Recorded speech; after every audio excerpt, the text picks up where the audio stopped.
नमस्कार मंडळी, तर आज आपण बनवणार आहोत व्हेज बिर्याणी। तर चला आपण आता रेसिपीकडे बघूया। आता इथे मी अशा साइजचे 4 कांदे अशा प्रकारे कापून घेतलेत आणि यांच्यावरती मी मीठ टाकून यांना अर्धा तास तसंच भिजू घातलं होतं। आता याच्यामध्ये मीठ घालून का भिजू घालणं की आपण जेव्हा याचा बरिस्ता बनवतो म्हणजे आपण जेव्हा तळायला घेतो तेव्हा एकदम क्रिस्पी तळून निघतात हे। तर चला आता आपण तळून घेऊया। आता इथे ऑलरेडी मी कढईमध्ये तेल तापवत ठेवलेलं। आता आपण आपलं कांदा ह्याच्यामध्ये टाकून घेऊया। याला हाय फ्लेम वरती आपण असंच ब्राऊन होईपर्यंत तळून घेणार आहोत। आता इथे आपला बरिस्ता रेडी आहे। जरासा तो माझ्याकडून जास्त तळला गेलेला आहे, बट ठीक आहे।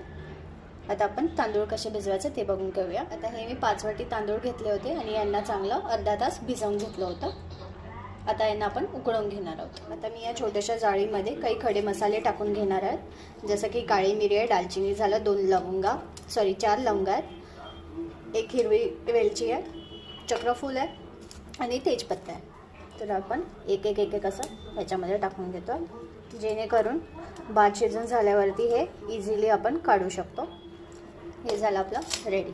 आता इथे आपलं पाणी उकळतं आहे। पाणी आधीच मी तापवायला ठेवलेलं आणि थोडंसं त्याच्यामध्ये 2-3 चमचे तेल टाकले होते। आता मी हे आपलं मसाल्याचं त्याच्यामध्ये सोडून टाकते। ते मी चमचा भरून मीठ टाकून घेते।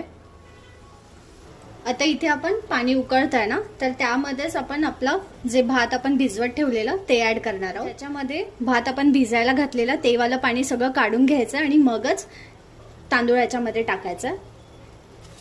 आता याला आपण चांगलं मिक्सअप करून घेणार आहे, कारण की मीठ आणि मसाला सगळे एकजीव व्हायला पाहिजे त्याच्यामध्ये। आणि याला आपण 5 ते 6 मिनिटं चांगलं 90% उकडून देणार आहोत। आता इथे आपला राईस व्यवस्थित कुक झालेला आहे। आता आपण याला थंड व्हायला ठेवूया। आता इथे मी काही भाजी घेतल्यात ते सांगते। गाजर, फ्लावर, फरसबी आणि बटाटा आणि नंतर मी फ्रोझन वाटाणे पण ऍड करणार आहे। तर आता आपण भाजी बनवून घेऊया। आणि त्याचसोबत मी कोथिंबीर आणि पुदिना घेतलाय बारीक चिरून, हिरव्या मिरच्या घेतल्या आहेत 4 ते 5 आणि अद्रक लसूणची पेस्ट घेतली आहे। आता मी 4 टोमॅटो मिक्सिंग जारमध्ये असे फिरवून घेतले होते, टोमॅटोची प्युरी करून घेतलेली आहे। आता मी तेलामध्ये ह्या गरम थोडासा बिरस्ता टाकून घेते। जी आपण अद्रक लसूणची पेस्ट बनवली होती ती टाकून घेणार आहे मी।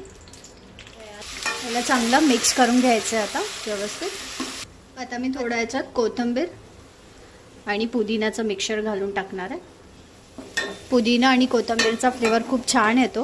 आता मी याच्यामध्ये वरतून सगळ्या आपल्या भाज्या टाकून घेणार आहे। तर चांगलं मिक्स करायचं। इथे व्यवस्थित आपण मिक्स करून घेतलेलं आहे। 1 चमचा भरून मीठ टाकून घेते मी आणि 1 ग्लास भरून पाणी। आणि आता मी वाटाणे ॲड करून घेते। आता याला आपण झाकण लावून ठेवून देणार आहोत। तर इथे आपल्या सगळ्या भाज्या शिजून झालेल्या आहेत व्यवस्थित। हे बघा, तुम्ही बघू शकता। पहिले तर ही टोमॅटोची प्युरी आहे ती ॲड करून घेते। काश्मीरी लाल मिरची पावडर, लाल तिखट पावडर, हळदी, धना पावडर आणि बिर्याणी मसाला आहे तो टाकून घेते। आता याला आपण मिक्स करून घ्यायचं व्यवस्थित। लास्टला दही टाकून घेणार आहे। दही चांगलं मिक्स झालं। आता मी याला 2 ते 3 मिनटं फक्त झाकून ठेवणार आहे। आता आपण झाकण उघडून बघूया। आपलं झालेल्या भाजी गॅस बंद करते आणि आपण आता भातामध्ये टाकून घेऊया। आता मी याच्यात थोडीशी खालती भाजी टाकून घेतली आहे आणि बाकीची भाजी साईडला काढून घेतली आहे। आता मी याच्यावरती भाताचं लेयर टाकते।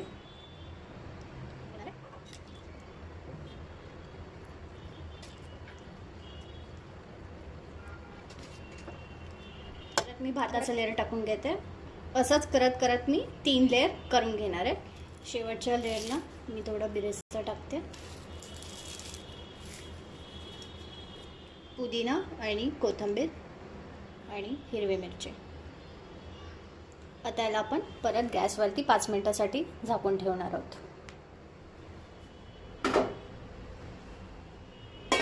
झाकण लावलं तर 5 मिनिटांनंतर उघडूयात। आता आपल्या इथे 5 मिनिटं झालं तर आता आपण झाकण ओपन करून बघूया।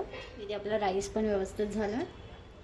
तुम्हाला जर ही माझी रेसिपी आवडली असेल तर प्लीज माझ्या चॅनलला लाईक, शेअर आणि सबस्क्राईब करायला विसरू नका। थँक्यू।